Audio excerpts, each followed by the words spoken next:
going on, guys? This is the Sentrepreneur here today with a new video. Today, if you haven't seen from the title already, is going to be a house review. One of my absolute favorite brands, favorite houses in perfumery. This is Parfums de Marly. So, Parfums de Marly is a fragrance brand with a lot of history, and today I don't want to give you a history lesson. If you want to check that out, I'll probably have a link to the website down in the description if you want to read into that. It is a kind of cool story if you're curious more about the backstory behind this brand. Today we're only going to be talking about the smells. I have smelled all but one from Parfums de Marly, and that is the brand new one, Layton exclusive. Whatever, I smelled Layton. That'll have to do for this video. Now, why is Parfums de Marly just such an amazing, amazing house? Well, you smell anything from them, you can smell the quality. It's unbelievable. There are very few scents from Parfums de Marly that I would say are not worth the money. To me, of course. That's just a one nose too. But really, I'm very picky with houses. I often think that a lot of the stuff that these major, especially niche brands come out with is not worth the money. Just about everything from Parfums de Marly is, in my opinion. And that's really so amazing, you know? There's so much quality packed in these bottles. So Parfums de Marly are mostly known for their darker, heavier scents, such as Hab and Ojon, like I do own here. They're the only two that I currently own. I would like more, but we'll see. We'll see in the future. Like I said, they do amazing dark, heavy scents, and that might turn some people off. But if you actually put your nose on them, you know, these are pretty mass appealing scents. They're easy to like. Not every scent's gonna be a great crowd pleaser, but as far as niche fragrances go, and as far as dark, heavy niche fragrances go, they're all pretty easy to like.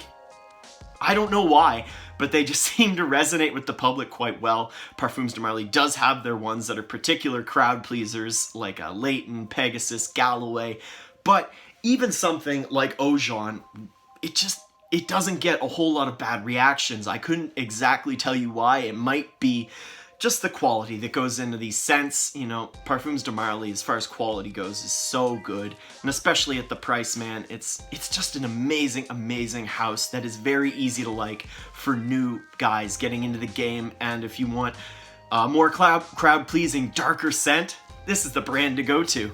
So not only are most of these easy to like, they're all fairly unique.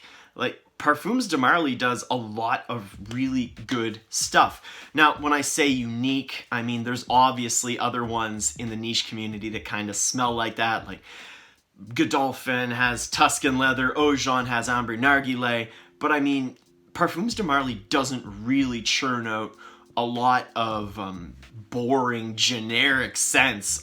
You can make the case for Galilei being a bit boring, but really, they don't do a whole lot of it. Most of them are quite interesting and in-depth, and they appeal to both the casual person walking down the street just as much as they do to us crazy niche heads. So at the beginning, I did say that there were very few from Parfums de Marly that I don't think are worth the money or that I don't like, and that's the case. So I would like to just quickly go through just what I think of the various scents from Parfums de Marly and give you my take on some of them. Let me know if you want me to do further in-depth reviews for any of these, by the way, guys. So, the ones from Parfums de Marly that I would call the best, that fall into my love category, for starters, Hab. Hab here is just the best tobacco and vanilla fragrance on the market, if you ask me. It's the highest quality to my nose, it's the most mass appealing to my nose, and it's the best to my nose. It smells absolutely stunning in the cold weather. It's the first fragrance I've ever smelled that I decided to give out a 10 out of 10 to.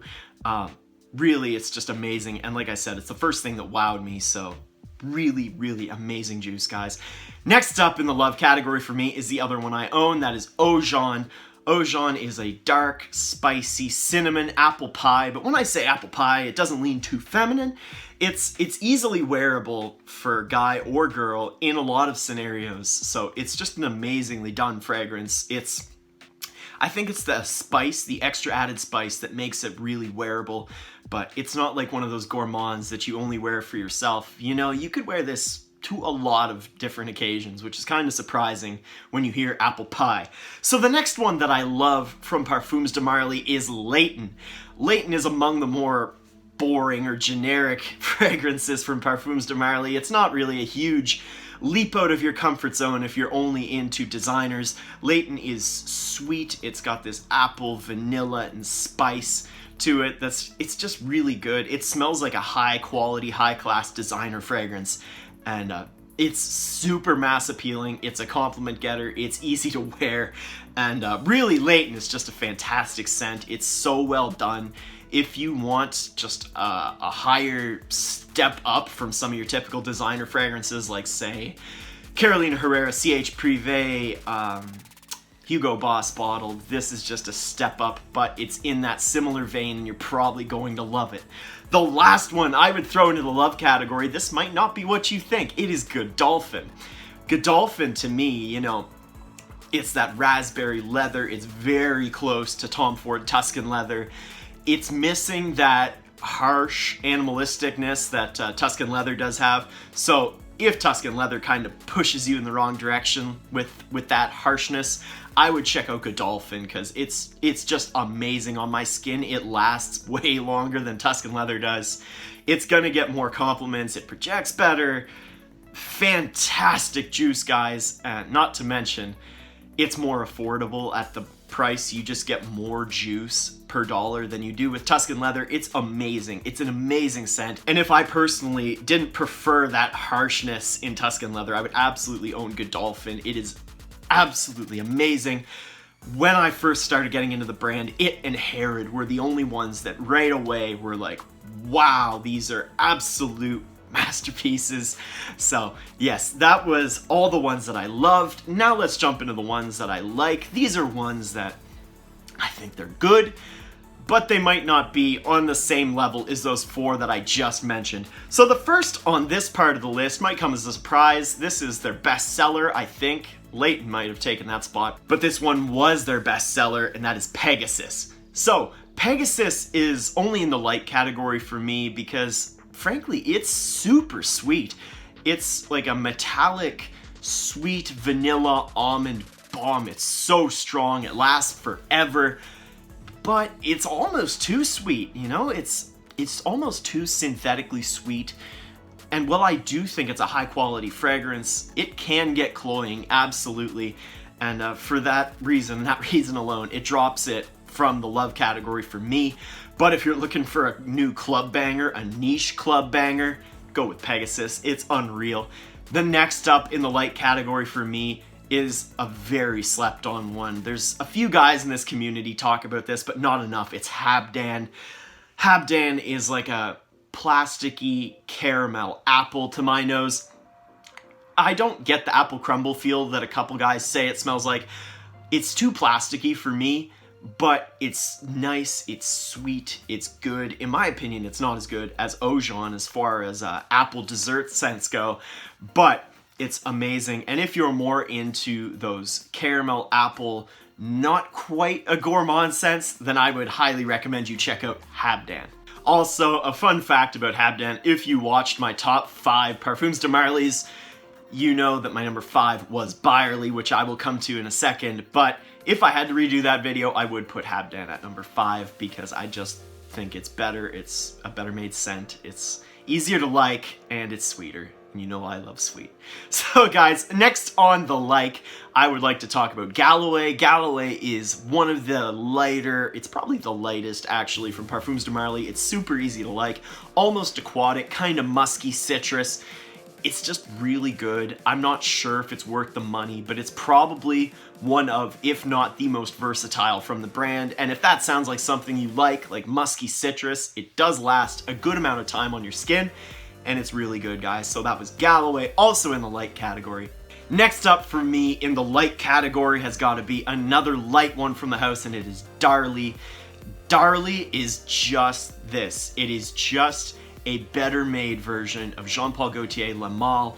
To me, they smell almost exactly the same, except the quality in Darlie is clearly up here, while as the current Le Male anyway is down here.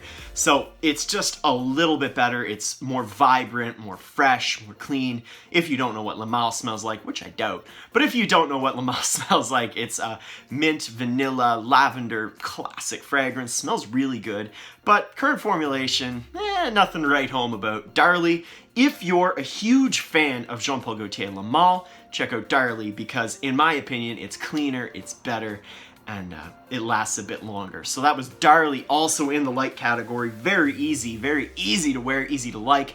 Next up in the light category is what used to be my number 5, and that is Byerly. Byerly is a dark, evil vetiver smell. I frankly don't know why I like it, because that does not appeal to me at all, but I do. It's just so well done.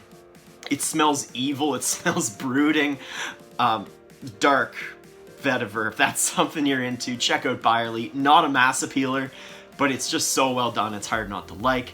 Next up, and the last in my like category, we've got Nissan. Nissan is one of the newer ones. I think it's a 2016 release. It smells kind of similar to Nasamato Black Afghano. It's got that almost hashish kind of smell. Again, dark, one of the darker, evil smelling Parfums de Marly's. It's really good. It's really high quality. This is one in particular that, even though I'm not a huge fan of how it smells, you take one whiff and you're like, wow, this is just made with some quality materials, guys. So Nissan, rounding out the like category for me from Parfums de Marly. Okay guys, so there are only a few left for me to talk about. There are 3 that I don't like. Okay, the first one is Shag. I think that's how you say it, but I'm not positive. To me, this was just way too dark, too oud. If there is such a thing, it smelled too evil to me. I would never wear this in a million years. I do think there are better oudy scents, better dark scents than Shag. But hey, if you like it, buy it. If you don't. For me, it's nothing special. But anyway, that's Shag. The next one that I wanted to talk about in just the don't like category is Ispazan. I think it's Ispazan. Yeah, it is. Ispazan is just a classic masculine scent. It's one of those more gentlemanly barbershop lavendery smells. It's good, it's well done, but frankly, to my nose, there's much better. As far as those classic gentleman smells go, I would say Parfums MDCI, Invasion Barbare is just a complete another level from this one. Again, going back to that level system. If you wanted a classic masculine scent, that is what I would recommend completely. So Ispazan, it's good, but there are much better options, and I would never recommend it to anybody, to be frank. Last one, Lipazan. I smelled this once in store. I don't have a sample of it. I just remember picking it up and going, nope, no good. Set it down. That's all I have to say about that. It was just unremarkable. Didn't do anything for me. Along the same lines as Lipazan, I didn't really want to talk too much about these just because I thought they were bad. But Hamdani and Kuhuyan, I think that's how you say them, they're both way too animalistic, way too rough around the edges for me. So I really didn't want to spend a whole lot of time talking about them. I don't remember them too well. I just smelled them in store, picked up the paper and went, oh my god, nope. Set them down. So those two also do fall into my don't like category. If you are one of those more rough around the edges type guys though, and you're into rough animalistic scents that are definitely not safe at all, Hamdani and Kuhuyan are for you. Check them out if you haven't done so already, because they are some savage scents, guys. So now I would like to touch on the women's just a little bit. So I know most of my viewers are not women, but since I'm doing a house review, I feel like I do have to touch on some of the women's. I just smelled, I think it's their newest one, it's Delina. Wow, it smells so good. Anyway, there's Delina and there's 4 other ones that I've smelled anyway from the women's side. Now, as far as their women's scents go, like I said, I really love Delina.